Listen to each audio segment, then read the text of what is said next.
All right, today we're going to do a little review of some geometry topics, getting ready for those MCA and ACT tests coming up. Our first question says, if arc AB is 80 degrees and arc BC is 60 degrees in the circle with center O, then find the degree measure of angle CAO. Notice it says to leave all irrational answers in simplest radical form or in terms of pi. So we're not looking for decimal answers here. Okay? All right, so what we can put down here, if arc AB, so this measurement is 80 degrees, that means this angle is also 80 degrees, okay? And then it says arc BC, this part is 60 degrees, which means if we were to draw in that portion of our circle, this would also be 60 degrees. So we have this triangle where this angle here is actually a combination of those two. So this angle is 80 plus 60, or 140 degrees. Okay? And then we also know that these lengths were the radii of the circle. So that means they're equivalent. So we have basically an isosceles triangle here, with those two sides being the radius. And since it's isosceles, we know that these base angles have to be equal. Angles of a triangle add up to 180. So we have 180. We've used up 140 degrees, which means we have 40 degrees left, but we have to split it between these two base angles. So each base angle then would have to be 20 degrees. So we can say the measure of angle CAO is 20 degrees. All right, for the second one here, it says find the missing side lengths, and notice that we are given in this first one a triangle that's a right triangle, and the two other angles are shown being equivalent. That means it's isosceles. So we have a triangle here, an isosceles right triangle. These would both have to be 45 degrees. And since they are equivalent, we know that these two side lengths also are equivalent, which means this missing side would be 8 root 2. And then in a 45, 45, 90 triangle, if the legs are considered size x, then the hypotenuse is x root 2. So to find the hypotenuse of our triangle here, we need to take the side length, 8 root 2, and multiply it by root 2, which gives us 8 root 4, which means 8 times 2, or 16, for our hypotenuse. In a 30, 60, 90 triangle, which is what we have here,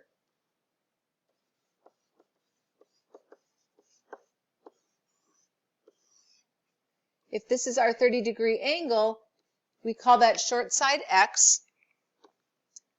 Our longer side, opposite the 60-degree angle, is x root 3, and our hypotenuse is 2 times the short leg. So based on my picture here, the hypotenuse is 12. That's 2 times the short leg, which means the short leg would have to be 6.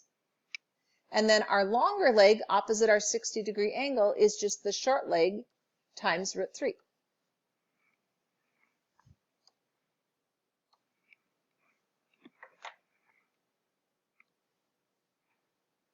All right. For question 3, it says fill in the missing 15 angles. We are given that this top little apex angle here is 35 degrees, and then we have this other angle down here listed as 110. I'm actually going to start with the 110 because we can build the angles from there. We know vertical angles are equivalent, so this is also 110 degrees. We know that angles that form a straight line have to add up to 180, which means that this angle has to be supplementary to the 110, making that 70 degrees. And then again, vertical angles, this would also be 70 degrees. Okay? Then we have corresponding angles. So this angle here is 70, corresponds to this angle. So this would also have to be 70 degrees. And then continuing to build, this would be 110 degrees. My board's off a little bit here. We have vertical angles, so this is also 110, and this would also have to be 70. Okay, now in that little triangle at the top, we are told that this top angle is 35 degrees, this bottom angle here is 70 degrees, and all three angles have to add up to 180. So if we take 180 minus the 70 and the 35 that we already have, that gives me the missing angle of 75 degrees. So this would be 75 right there. All right, so putting that in right there, 75 degrees. Vertical angles means this is also 75 degrees. Corresponding or alternate interior angles, we could say, are 75 degrees, corresponding 75. And then looking at supplementary angles, looking at this line, if we know this angle is 75, the other one has to be 105. So that's 105, this is 105, and these are both 105s. All right. Question 4 says, how far apart are the points -2, 3, and 4, 7? How far apart? That means distance. Our distance formula is the change in x squared and change in y squared. Added together and then square rooted. So x2 minus x1 squared plus y2 minus y1 squared, square root that sum. All right, plugging our values in. Remember, it doesn't matter which point is 1 and which point is 2, but we have to look at staying in the same order, okay? So if this is x1, this also has to be y1. Okay, so changing our x's. Our x's are the -2 and the 4. So -2 minus 4 quantity squared. Change in y, we've got 3 minus 7 quantity squared. All right, simplifying, we've got -6 squared, which is 36. Here we've got -4 squared, which is 16. Added together, we get 52. So our distance would be the square root of 52. Simplified radical form, we would split that up into 4 times 13. So our final answer then would be 2 square roots of 13. All right, for question 5, we are starting here. Let's get my grid over here.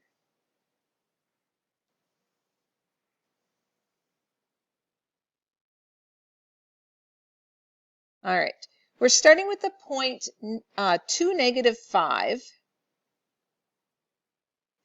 And it says to reflect it across the y-axis. So if we reflect over the y-axis, we're going to land here.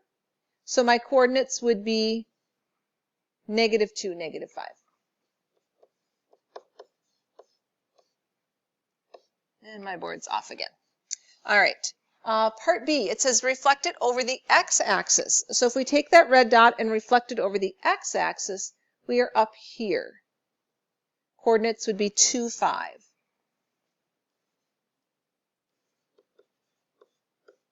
All right. Reflecting over y equals x. Think about what we've talked about with our inverse functions. When we reflect something over that y equals x line, we're just finding its inverse. So the inverse of the point 2, -5 would be -5, 2. All right, now rotating. Let me erase a little bit of this mess here. All right, if we are rotating, it says 180 degrees around the point -4, 6. So let's plot that point. We want to rotate around that. So picture taking this and making a triangle out of it.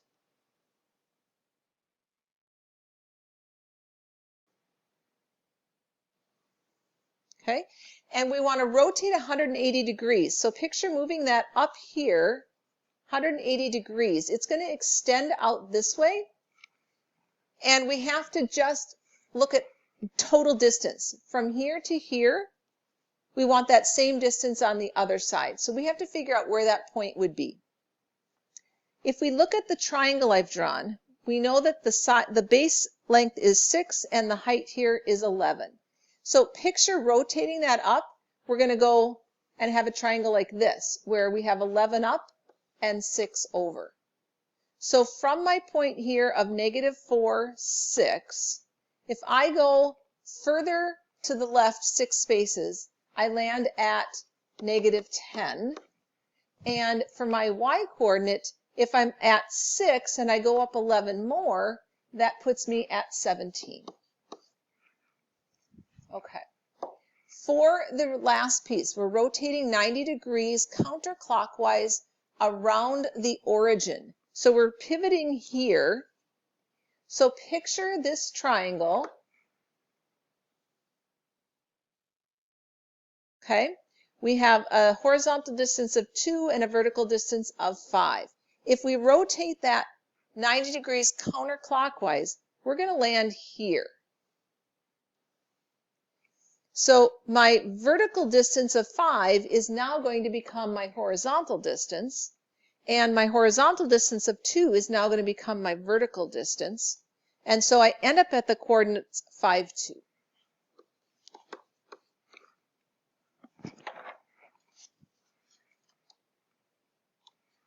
All right. Question 6 says, the perimeter of a square is 60 inches. If the side length of this square is doubled, then what is the area of the new square? So if we have a square that has a perimeter of 60, and a square we know has the same measurements on all sides, then we simply divide that by 4 to get our side length. So 60 divided by 4 would be 15. Then it says we double that side length. So my new square has side lengths of 30, and it's asking me to find the area. Area would be length times width. In this case, since it's the same, we're 30 times 30, or 30 squared, which would be 900. Everything was measured in inches, so this would be inches squared. All right, question 7 says, find the diameter of a circle whose area is 30 pi meters squared. Area is pi r squared for a circle.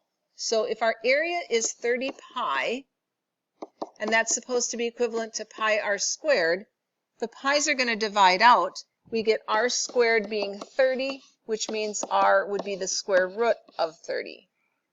And it's asking me to find the diameter. Diameter is just 2 radii. So in this case, my diameter would be 2 square root of 30. And everything was measured in meters. All right, question 8. So the hypotenuse of a right triangle is 182 feet. So let's sketch this out. We've got a right triangle. The hypotenuse is 182 feet. And again, my board is being strange today. All right. And then it says the shorter side is 840 inches. So if we have 840 inches and the other is measured in feet, we really should convert these to the same thing. So let's take 840 inches. We know that we have 1 foot is 12 inches, so we can divide that by 12, and we end up with 70 feet. All right, so let's think of this as 70 feet instead. Then it says, find the length of the longer leg in yards. And so we're going to find it in feet first, and then we'll convert it to yards. And then we also have to find the area of the triangle. So because it's a right triangle, we can use Pythagorean Theorem. A squared plus b squared equals c squared. So 70 squared plus this unknown, we'll call it x, length squared, equals 182 squared. Simplifying that, if we take 182 squared minus the 70 squared, x squared ends up being 28,224. When we square root that, we get 168. Now that's feet, and they asked for yards, so we have to do our conversion. 168 feet, and we know that there are 3 feet in a yard.